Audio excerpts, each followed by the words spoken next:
Bronx, 1973. Em um cenário de violência, criminalidade, segregação e pobreza, jovens de comunidades de origem africana, caribenha e latina encontraram na música, poesia, dança e pintura uma forma de contestar e se manifestar sobre a realidade que viviam. Mas antes disso, eu preciso te explicar o contexto que levou esse movimento a acontecer. O Bronx de 1970 era totalmente diferente do que você pode ver hoje se colocar o nome do bairro nas caixas de pesquisa. Ele era assim. Isso era o retrato de um bairro que vivia uma crise habitacional. Como resultado de um mau planejamento urbano, a classe média que vivia no Bronx se afastou da região por conta da diminuição da qualidade de vida do bairro. Com isso, as famílias mais pobres de afro-americanos e hispânicos começaram a morar nas áreas abandonadas. Com o aumento da miséria, criminalidade, drogas e desemprego, surgiam as gangues. Como uma maneira de obter respeito nas ruas, muitos jovens buscavam estar envolvidos.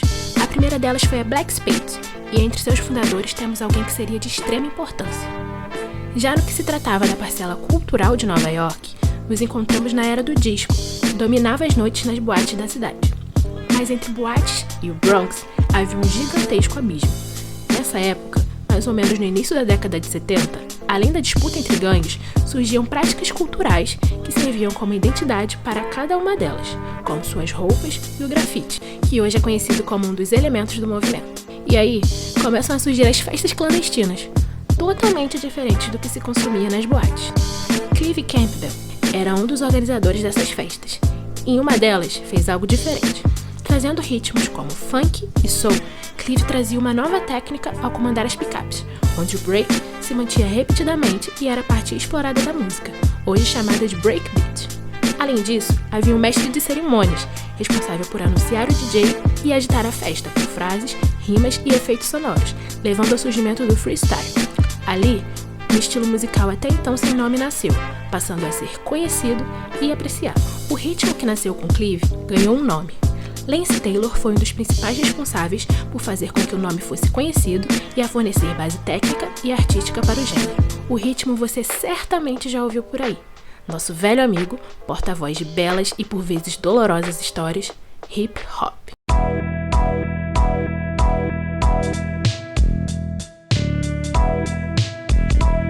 Antes de ser o que é hoje, o movimento era visto apenas como um passatempo.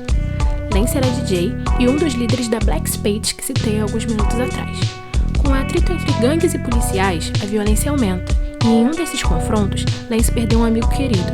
Como forma de reação a esses conflitos sociais e à violência policial, em novembro de 1973, fundou a ONG Zulu Nation, que buscava promover a cultura do hip hop, com o objetivo de manter os jovens longe do mundo do crime e da violência. Foi a primeira vez que o termo hip hop foi utilizado para dar nome ao movimento. A Zulu Nation viajou o mundo levando hip hop através de shows e arrecadando fundos para campanhas anti-apartheid, reunindo até 10 mil membros espalhados pelo mundo. A ONG é tão relevante que 12 de novembro, o dia da sua fundação, é considerado o Dia Mundial do Hip Hop. Então, o papel da Zulu Nation, para mim, ele foi de suma importância para que eu pudesse entender qual era também o meu papel dentro desse movimento e como esse movimento, através da minha pessoa, também pudesse se inserir dentro da sociedade em que a gente vive. Você pode não reconhecer Clive e Lance pelos nomes que estão presentes em suas certidões de nascimento, mas com certeza vai saber quem são pelos seus nomes artísticos. Clive Campbell é o DJ Kool Herc, considerado como o pai do hip hop. Já Lance Taylor é o DJ Afrika Bambaataa, considerado o padrinho do hip hop. Além de Herc e Bambaataa, outro nome foi de grande importância para o nascimento do hip hop, o DJ Grandmaster Flash. Nas palavras do rapper Shad, no documentário Hip Hop Evolution, Herc construiu as fundações do hip hop e Bambaataa construiu a comunidade. Mas ele como arte ainda era pouco explorado, e isso coube ao DJ Grandmaster Flash. Com muita curiosidade desde criança, Flash pesquisou e aprimorou sua técnica, até desenvolver algo que hoje é muito utilizado pelos DJs, o scratching. Além disso, Flash é responsável por um grande marco do hip hop. Se você nunca ouviu nada sobre Grandmaster Flash e The Furious Five, deveria conferir. Podemos dizer então que Flash aperfeiçoou o gênero, e assim, ele, Herc e Bambaataa são considerados como a Santíssima Trindade do hip hop. eu acho melhor a gente voltar um pouquinho mais atrás para explicar a importância do que é a Universal Zulu Nation enquanto organização para o próprio movimento cultural hip hop. Ela nasce oficialmente em 12 de novembro de 1973, no sul do Bronx, dentro da escola em que o Afrika Bambaataa, que é um dos idealizadores do hip hop e foi o idealizador da Universal Zulu Nation também, né, introduziu dentro da escola onde ele estudava. No contexto geral, para se entender hip hop, primeiro nasce a Universal Zulu Nation, um ano antes de Bambaataa, Kool Herc e Grandmaster Flash entenderem que precisavam construir também um movimento chamado hip hop. Foi tudo feito por muita osmose, né? Mas qual foi a importância dentro desse contexto? A Universal Zulu, The Universal Zulu Nation, né? Ela é acreditada como a escola berço do movimento cultural hip hop. Foi onde tudo aconteceu, foi onde tudo nasceu. Foi onde se pensou elementos do movimento, né? DJ, MC, B-boy, B-girl, grafiteiro, e o quinto principal elemento, que é o conhecimento, né? Foi onde se pensou esse laboratório foi feito dentro da Universal Zulu Nation. Então, isso foi muito importante para o Bronx e para além do Bronx, porque a Zulu Nation ela ganhou o mundo, chegou ao Brasil. Hoje o TR é um king da Universal Zulu Nation. Mas você se engana ao achar que o movimento explodiu de forma repentina. Mesmo caindo no gosto do público, poucas pessoas tinham o equipamento necessário para recriar o que os três faziam nas festas. No verão de 1977, houve um apagão de 24 horas em toda Nova York, e naquela noite aconteceram diversos saques às lojas, devido à pobreza e ao extremo calor. Dentre os saques estavam diversos itens eletrônicos e musicais. No dia seguinte, diversas festas se encontravam pela cidade, causando o surgimento de novos grupos e rixas que levaram o hip hop para além da fronteira do Bronx. Em 1979, surge o primeiro hit gravado por um grupo de hip hop, mas com certeza muitos de vocês conhecem através do grupo pop brasileiro que dominava as paradas nos anos 2000, Ruge.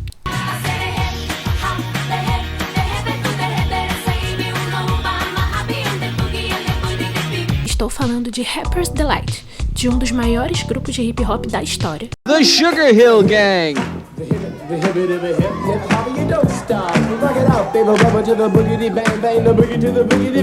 Sendo potencializado ao redor do mundo, nos anos 80, o hip hop também chegou aqui no Brasil. O movimento Black Rio, ele se tornou norte para todos os movimentos black do país. E o que acontece nesse contexto geral?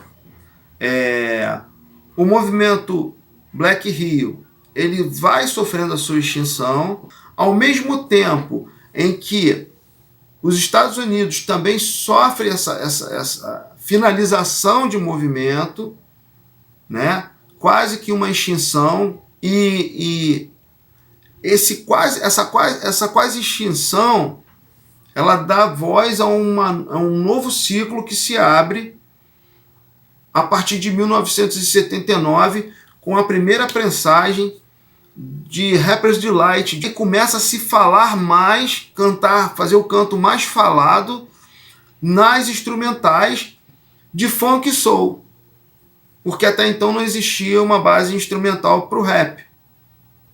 E aí isso chega para a gente com um nome, um apelido de tagarela. A gente nem sabia exatamente que era rap. E aí é o primeiro contato que se tem com um movimento que está florescendo nos Estados Unidos, que nasceu em 1974, percorreu os anos até chegar a 1979. E aí ele se introduz no Brasil, no Rio de Janeiro. Por que no Rio de Janeiro? Porque desde a época do movimento soul, desde a época da Black Rio, existiam os famosos malódromos. O que é malódromo? O que é isso? Malódromo eram os pontos de venda e de troca de vinis que existiam em alguns pontos da cidade do Rio de Janeiro. Da mesma forma que o soul foi acabando, que o funk foi acabando, entrou essa nova sonoridade que era o rap, que era o electro. Na verdade, o rap através do electrofunk, era um rap mais eletrônico, que foi criado por Afrika Bambaataa a partir da matriz chamada Planet Rock. E aí, um DJ aqui do Rio de Janeiro, o Marcão, falecido Marcão da Cashbox, lança naquele mesmo ano, em 1982, na Rádio Tropical, num programa que ele tinha na Rádio Tropical, Planet Rock, primeira mão.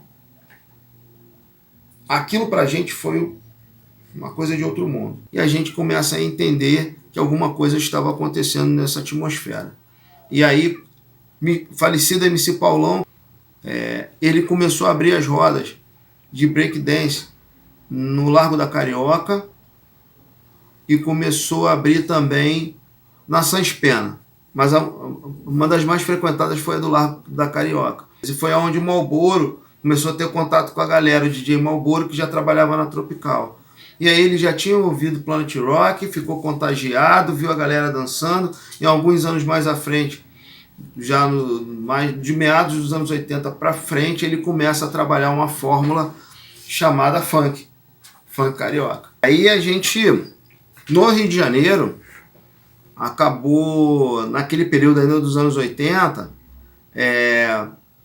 sendo mais influenciado pela criação do funk, né, na sua maioria, estou falando isso de quantidade de pessoas, do que propriamente pelo hip hop, que naquele momento virou uma moda passageira, que acabou migrando muita gente que dançava break e que fazia algumas rimas e tal.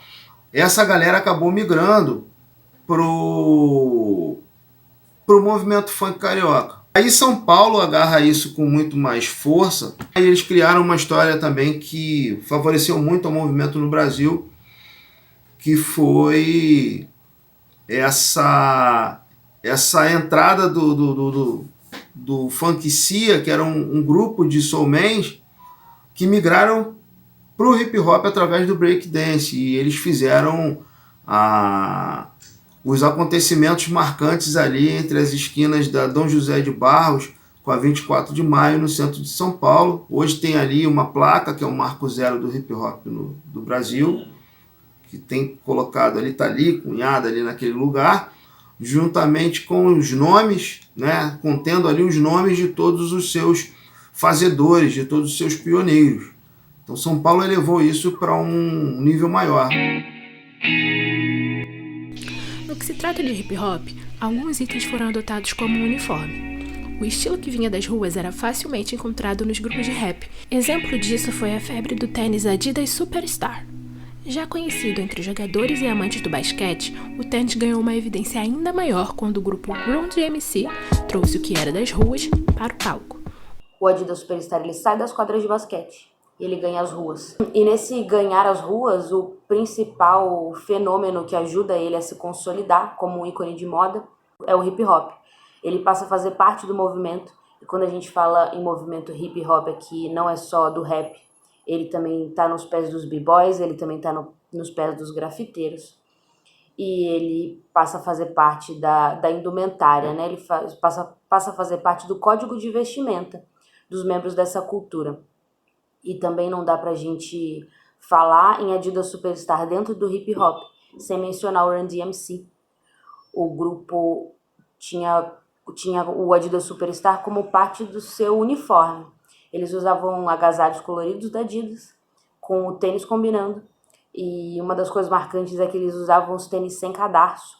Isso era uma homenagem aos amigos da quebrada deles, que estavam presos, estavam encarcerados. Então eles usavam sem os cadarços, porque na cadeia você não pode usar cadarço. E tanto isso era forte para eles, pro Run DMC, que uma das músicas deles, das mais famosas, é My Adidas.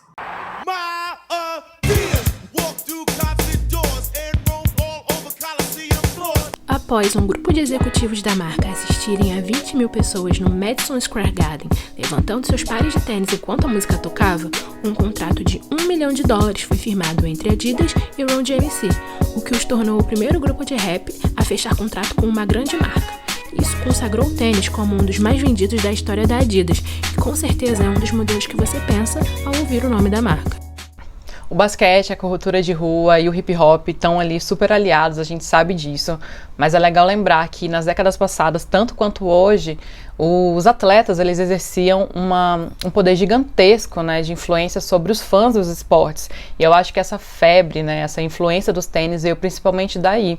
Todo mundo queria ter um tênis como o do jogador estava em quadra, né, no caso do basquete, e eu acho que veio daí, sabe, principalmente daí. O hip hop veio ali em paralelo, mas eu acho que o impacto maior saiu dos esportes e principalmente do basquete.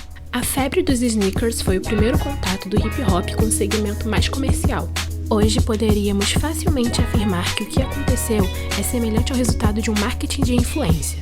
Mesmo não sendo realizado por plataformas digitais como vemos hoje, o que aconteceu com o Adidas Superstar foi o primeiro contato resultante da influência e identificação que os rappers possuíam no seu público, o que fez com que o tênis se tornasse um ícone para a cultura até os dias de hoje, e também contribuiu para que pudéssemos ter tantas colaborações entre rappers e outros segmentos. Mesmo tendo potencial no que se trata de retorno financeiro ao ser conectado a grandes marcas, o hip hop não era bem visto em relação a algumas marcas de luxo. Muitas delas buscavam afastar qualquer relação entre elas e o movimento. Isso afetou um grande ícone da moda, responsável por vestir boa parte dos rappers que fizeram com que o gosto por marcas de luxo fosse difundido entre o público do hip hop, e também conhecido como pai do streetwear, Dapper Dan. Nos anos 80, Dan era um dos maiores nomes entre rappers, traficantes e atletas, como Salt-N-Pepa, LL Cool J, Elpo Martinez, Diane Dixon e Mike Tyson. Suas peças misturavam a estética vinda das ruas com elementos vindos de marcas de luxo, e em 1992 foi processado por marcas como Gucci e Louis Vuitton, justamente por utilizar elementos famosos dessas marcas. Isso levou a fechar a sua loja, mas em 2017 o jogo acabou virando depois que uma das suas criações mais famosas foram copiadas pela própria Gucci, causando uma polêmica no mundo da moda. Como resultado disso, Dapper Dan foi contratado pela marca e em 2018 assinou uma coleção em que as peças variavam entre $100 em um par de meias até $7.980 em uma jaqueta. No mesmo ano, a Gucci foi a marca do setor luxo que mais cresceu no mercado, obtendo 22,4 bilhões de dólares, um aumento de cerca de 66% em relação ao ano anterior. São marcas, né, que estão despertando sobre a importância dos influenciadores, microinfluenciadores, grandes influenciadores, para aproximar o seu público, né, a essa realidade, para elas sentirem que está tendo uma conversa que tenha mais afinidade com gostos desses consumidores, né? E está sendo muito assertiva. A gente tem visto isso crescer não apenas no gênero hip hop, mas em outros gêneros musicais também, ou inclusive feat com outros influenciadores, porque eles representam uma grande parte da população. Isso só significa que as marcas estão atentas a essas conversas, e de fato tem que estar, né, para não ficar descolada, né? Hoje a publicidade ela conta muito com isso. Ela é muito diferente do passado, onde a gente não tinha essa escuta tão forte como a gente tem hoje. E ignorar o que os consumidores estão falando, o que eles querem ouvir, o que, nas pessoas que eles se espelham, né, é se afastar deles. Uma abreviação da palavra hyperbole em inglês, que significa exagero. No marketing é uma estratégia para dar ênfase a alguma coisa, ideia ou produto. Também é considerado um termo que se refere a campanhas de publicidade ou ações de marketing exageradas. Então, antigamente a gíria para hype talvez fosse a onda, bombou, né? Não acho que o hype ele seja essa novidade em si, mas esse momento que essa novidade, que esse assunto tá acontecendo, né? Tá no auge, tá no hype. E é um termo que talvez tenha sido impulsionado por pessoas com uma mentalidade de mercado e com essa estratégia de despertar o furor, né, no público, porque quanto mais desejado, mais escasso, mais raro, e quanto mais raro, mais caro. Acho que também é muito esse senso que você falou da urgência, né, de pegar uma coisa que tem essência, que ela tem uma linguagem e entender que o público está precisando daquilo ou querendo aquilo, e encaixar realmente numa dinâmica de mercado, e aquilo é o que está na moda, realmente, aquilo é o que está na crista da onda, digamos assim, como gírias mais antigas. É um termo que sempre existiu, agora a gente só estão trazendo um termo novo para isso. E muitos criadores e marcas, por exemplo, eles usam drops de lançamento para gerar essa exclusividade, né? ativar os compradores por gatilhos como poucas unidades, vai acabar rápido, vai valorizar, pode se tornar lucrativo, entre outras coisas, que cria um mercado aí gigante de resellers, por exemplo, no streetwear. E esse hype, então, ele alimenta o mercado e gera identificação. Algo pode se tornar hypado quando passa a ser extremamente valorizado e desejado. Você com certeza já ouviu alguém falar esse termo por aí. Assim, na música, acho que a gente pode destacar 2 pontos. O primeiro, que é o positivo, é a questão do holofote. Dentre outros gêneros musicais, o hip hop estar no hype traz luz para o hip hop, e muitos artistas e criativos e criadores de conteúdo de hip hop que não teriam espaço na mídia, agora vão ter espaço por conta desse hype.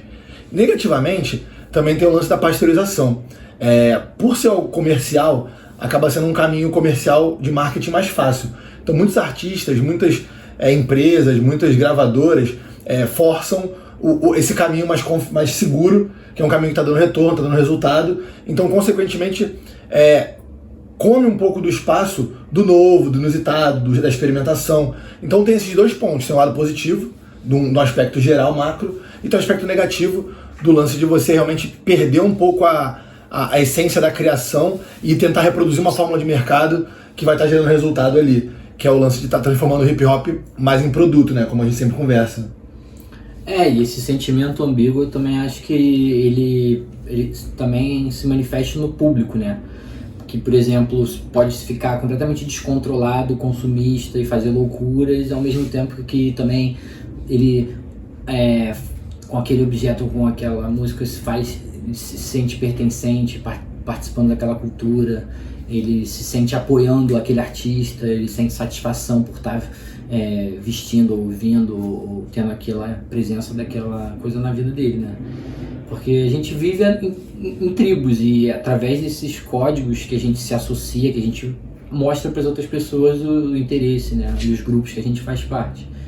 Então, o hype talvez esteja envolvido nesse processo de criar uma onda grande o bastante para que muitos queiram surfar. Tendo um crescimento notável e alcançando áreas que nos anos 80 ninguém poderia imaginar, o hip hop segue crescendo. Hoje, o gênero conta com subgêneros e os temas das músicas podem ir da clássica manifestação de protesto a músicas de ostentação e até canções de amor das mais diferentes formas.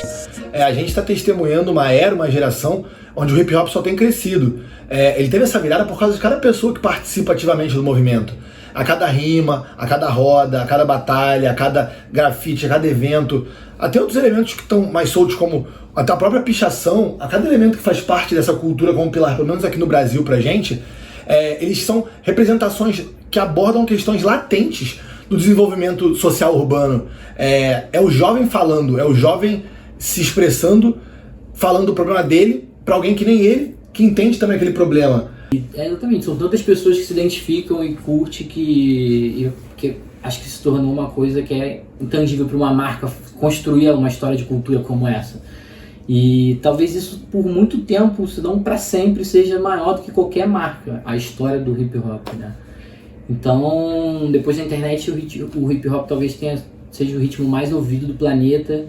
E por tudo isso eu pergunto, quem que não gostaria de fazer parte disso, né? Que marca que não gostaria de se inserir nesse cenário, fazer parte dessa história? É uma coisa muito valiosa, né? Uma identificação que as pessoas têm por esse movimento que é muito valiosa. Mas que é um erro também, de certa forma, porque o hip hop não é um produto.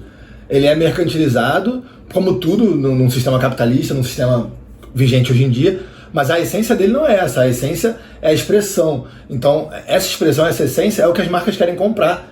E é o que tem valor de mercado hoje em dia, sendo correto ou não. Mas esse valor é o justo, é o correto? Não acredito que o tempo todo seja. Mas ao mesmo tempo, o jovem que está produzindo seu conteúdo, ele precisa de apoio, ele precisa de dinheiro, ele precisa de desenvolvimento. Então é uma questão muito complexa de o quanto que o criador de conteúdo pode ceder e o quanto que ele não pode ceder para continuar tendo a essência do seu produto, do seu conteúdo, a essência da sua forma de expressão.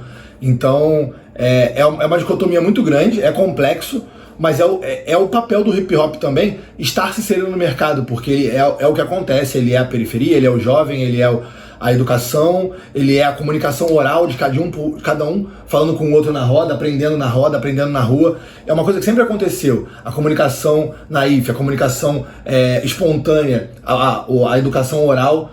A humanidade teve muito mais isso do que a história registrada. Então, na verdade, o hip hop ele é o guardião dessa ancestralidade da cultura oral. E as marcas, né, do outro lado, elas têm uma dificuldade de ser desejadas porque sempre foi difícil para elas, né? Tipo, falar, você faz isso para quê? Faz isso para vender, atingir o lucro. Então é uma produção que as pessoas muitas vezes não gostam desse processo. Então elas acabam tendo que se identificar com as marcas através desses atitudes e posicionamentos verdadeiros que as pessoas têm, né? E é aí que o hip hop e os artistas desse cenário se destacam, porque eles emprestam código, causa, pertencimento e o poder de influência que eles têm na audiência que as marcas querem atingir. Além de ser uma cultura responsável por muitas tendências que vemos hoje, tanto na música quanto no lifestyle, o hip hop tomou de assalto as paradas de sucesso e, ultrapassando gêneros clássicos como rock e pop, se tornou um dos gêneros mais populares em escala global. Mesmo já presente no Brasil, o gênero acabou ocupando apenas um nicho específico. Entre 2011 e 2012 as coisas começaram a mudar, e com isso, o ritmo começou a ir em direção ao mainstream. Mas isso não ficou apenas na música. Os smashes foram uma grande febre, com camisetas e bonés vendidos nos shows, muitas vezes produzidos para manter os artistas e a sua equipe. Muitos jovens passaram a andar por aí com as peças. Na minha visão, a merch nada mais é do que uma extensão da arte daquele artista e mais uma forma, mais um canal dele alcançar e se relacionar com o público. A gente já vê rolar muito lá na gringa, né? Os artistas lá fora em turnês, em lançamento de disco, enfim, realizar e criar produtos que tenham a identidade visual daquele trampo. E aqui no Brasil tá vindo também forte isso, a gente tá vendo a galera fazendo bastante. Eu acredito que também por esse fato de poder se comunicar ser mais um ponto de contato, uma extensão da arte, porque o público ele anseia por isso, né? Ele já escuta, ele já vê clipe, então por que não usar também o que o artista produz?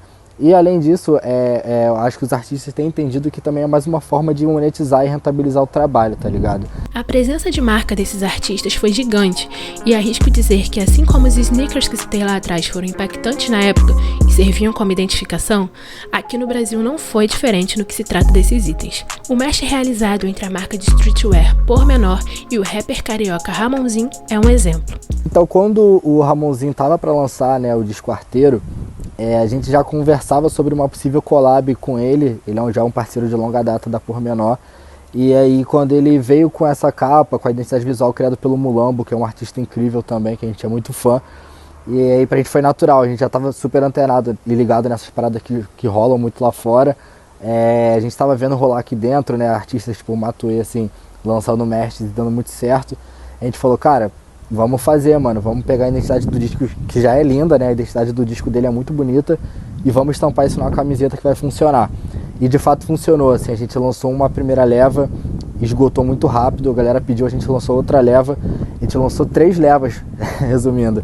E tem gente até hoje que pergunta da camisa, então ficou muito alinhado com o trabalho artístico dele, e também ficou bem alinhado porque o Ramonzinho, na sua arte, ele comunica com um público muito parecido com o que a gente comunica na Pormenor. Não só de público, mas de posicionamento, de postura, discurso, enfim. Então fez total sentido e para a marca foi bom sim, teve retorno, tanto financeiro, mas o principal retorno que a gente acredita é desse poder de associação entre marcas, tá ligado? De você ter um artista que você acredita, com um discurso coerente ligado junto com o seu como marca, e chega no público de uma forma muito verdadeira. Com a chegada de uma nova leva de produtores, rappers, coletivos, clipes em formato acústico e cyphers, o rap nacional cresceu mais uma vez. Todo esse boom também aconteceu através da acessibilidade midiática por meio das redes sociais e plataformas de streaming, que por fornecerem um contato fácil e ter possibilidades rápidas de compartilhamento, fizeram com que esse crescimento se tornasse tão grande e que houvesse um grande número de novos produtores e artistas no mercado. Eu falo que o acústico deu uma inofensividade para o hip hop, mas ao mesmo tempo ele conectou esse hip hop à classe média brasileira, ao jovem brasileiro que queria entender essa cultura de uma outra forma, sacou? Eu acho que se mantém a estética, se mantém o posicionamento, se mantém um pouco da agressividade, mas ao mesmo tempo você tem uma vertente que fala sobre outros assuntos além dessa agressividade, que também se conecta muito com o jovem, porque o jovem, além de estar muito revoltado, ele também quer amar, quer falar sobre amor, quer falar sobre relacionamento, quer falar sobre coisas leves. E eu acredito que o acústico veio para isso. As cyphers para mim foram revolucionárias porque foi um grande ato coletivo. Eu acho que o hip hop tem que ser e tem que continuar sendo coletivo. Quando você coloca 5, 6 MCs para rimar em um beat pesado e dando liberdade para esses MCs falarem sobre o que eles querem falar, isso traz uma verdade muito grande para a cultura e traz uma narrativa atual que vai se tornar temporal. Então eu acho que o hip hop vive um ótimo momento, sacou? Se tornou muito mais comercial. Isso já era previsto há uns 4, 5 anos atrás, que o hip hop ia crescer, ia tomar uma fatia de mercado muito grande. E isso está se concretizando e muito provavelmente isso vai ser uma realidade cada vez maior no nosso país. O hip hop se tornou muito próximo dos meios de comunicação, das marcas e da publicidade. Se conectar ao hip hop é algo estratégico, já que possui um storytelling autêntico e um público diverso. Bom, eu vejo que esse caminho que a publicidade e o movimento hip hop acabaram se encontrando, né, e a partir desse momento que se encontram traçando juntos, né, o movimento hip hop acabou involuntariamente, né, fazendo publicidade para muitas marcas, né, por conta de toda a cultura, né, que tinha sobre, seja vestimenta, seja sobre calçados ou sobre acessórios. O movimento hip hop ele sempre foi pautado por a questão da moda, né. Então isso acaba se ligando totalmente à questão da publicidade, porque de alguma forma quando você da comunicação traz uma mensagem, né, sobre o movimento hip hop e não traz pessoas que são desse movimento para falar sobre, você não traz uma autenticidade na sua comunicação. Então a publicidade foi entendendo que a partir do momento que eles começam a agregar artistas criativos que são do movimento hip hop para junto deles estarem criando uma comunicação, uma publicidade muito mais assertiva e diversa, né, sobre essa mensagem que o movimento hip hop passa, você tem um ganho não só em quantas pessoas você alcança, né, em questão de comunicação mesmo, mas em questão no fator crucial, né, que é onde a publicidade realmente vê que a mensagem dela está sendo efetivada, que é nas vendas.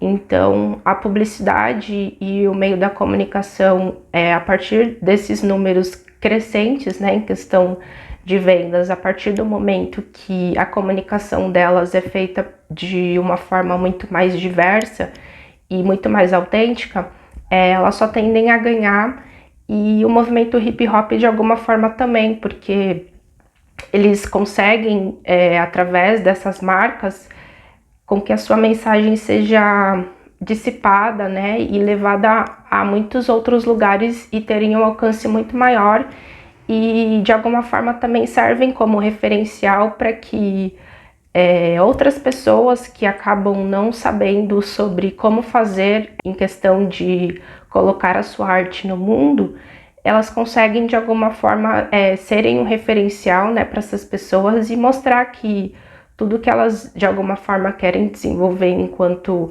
arte é muito válida, e a comunicação só tende a ser muito mais benéfica e positiva quando a gente tem esse modelo de junção, né, entre uma comunicação mais autêntica e uma liberdade onde o movimento hip hop consegue ter para ter uma criação muito mais ampla. O crescimento do movimento permitiu que rappers pudessem se aventurar em adquirir ou criar suas próprias empresas. Também temos muitos cases de sucesso envolvendo o hip hop por aí.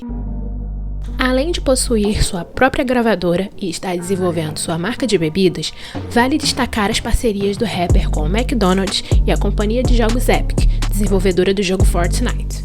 A parceria entre Travis e o McDonald's se tratava de um combo promocional de lanche e uma linha de roupas e acessórios temática, em que as peças esgotaram rapidamente. E não foram só as peças de roupa que esgotaram. Disponível por tempo limitado, a collab fez tanto sucesso que a oferta promocional chamada de Travis Scott Meal foi tão procurada que acabou deixando a linha de restaurantes sem carne em algumas franquias nos Estados Unidos. Realizando seu show de forma virtual no game Fortnite, a apresentação de Travis no jogo contou com a participação de 27,7 milhões de jogadores, com um pico de 12 milhões de usuários simultâneos. Com um set de 4 músicas, o avatar de Travis aparece no jogo 1000 vezes maior que o avatar dos jogadores comuns. Ressaltando o enorme envolvimento do público, a parceria mostra a força financeira e popular que o game possui, além de impressionar até quem não fazia ideia do que se tratava o evento. Essas e outras colaborações com grandes marcas como Nike, Sony e PlayStation fizeram com que o nome de Travis fosse muito bem visto no mercado publicitário. Um nome presente em campanhas de marcas como Intel, Natura, Ambev e Nike, Emicida é um grande case de sucesso, principalmente ao falarmos da Lab. A Laboratório Fantasma foi fundada em 2009 como selo e gravadora que tinha como objetivo popularizar o trabalho de artistas do hip hop nacional. A Lab se tornou uma empresa de entretenimento com segmentos como gravadora, editora, marca de roupas e produtora de eventos. Em 2016, a Lab deu um passo crucial para a consolidação da marca e, tomando de assalto a maior passarela da América Latina, ao lado de seu irmão e sócio, Fiote, o São Paulo Fashion Week 42 viu o nascimento de Yazuki, com a direção de João Pimenta, um dos maiores estilistas do país. A Lab causou impacto ao colocar na passarela pessoas que fogem ao padrão que costumamos ver e muitos artistas do meio, trazendo muita representatividade. A estreia fez sucesso e com isso a marca esteve presente em outras edições de São Paulo Fashion Week, com as coleções Herança e Avoar. Além disso, houveram colaborações da Lab com outras marcas como as coleções A Rua é Nós, junto com a C&A, e a coleção Cápsula para Imaginário, 1000 Coisas. Emicida nos presenteou com músicas para cada coleção de São Paulo Fashion Week. Com o Yazuki, nos impactou com um trecho. Fiz com a passarela o que eles fez com a cadeia e com a favela. Enchi de preto, fiz com a passarela o que eles fez com a cadeia e com a favela. Com a força que o movimento hip hop tem e a publicidade continuando a ter esse pensamento mais inclusivo, né, e mais aberto, esse mercado só tende a ser muito mais inclusivo ainda, porque a gente sabe que de alguma forma ele não é totalmente inclusivo, né? São passos que a gente está dando, conseguimos nossas vitórias sim, mas sabemos que temos muitas lutas aí pela frente para que essa comunicação realmente seja totalmente inclusiva, né? E com que a publicidade não se mantenham tão fechadas a ouvir sobre o novo, a conhecer novas formas de se comunicar também, porque hoje em dia, com tudo sendo disseminado tão rápido, as formas de comunicação também tendem a se mudar tão rápido também. E isso só tende a ter uma comunicação muito mais inclusiva para o nosso movimento hip hop. Influenciando na forma de se identificar, vestir e falar. Esse é o hip hop. O retorno positivo ao estar associado ao movimento é real.